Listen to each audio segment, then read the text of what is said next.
కూతుర్లు ఉన్న వాళ్ళందరూ చేయతనే.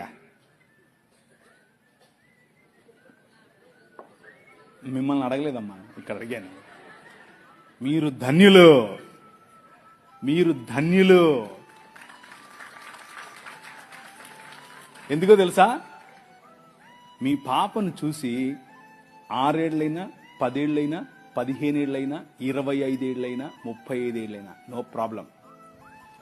బుగ్గల మీద చేయి పెట్టి ఎంత అందంగా ఉన్నావమ్మా నువ్వు అని చెప్పు. అది నీ బాధ్యత. నువ్వు చెప్పడం మొదలు పెడితే పక్కనోడు చెప్తే మా నాయన ఎప్పుడో చెప్పాడు అంటది. అర్థమైందా? నీ కూతురు దగ్గరికి తీసుకో, కౌగిలించుకొని చెప్పు, ఐ లవ్ యూ బెటా. అబ్బా ఎంత అందంగా ఉన్నావే నువ్వు, అచ్చం అలాగే ఉన్నావు, అచ్చం మీ అమ్మలాగా ఉన్నావు, అచ్చం మా అమ్మలాగా ఉన్నావు. వాళ్ళకి ఎంత ఎంత అందం తెలుసా? అది ఎంత సంతోషపడతారు తెలుసా?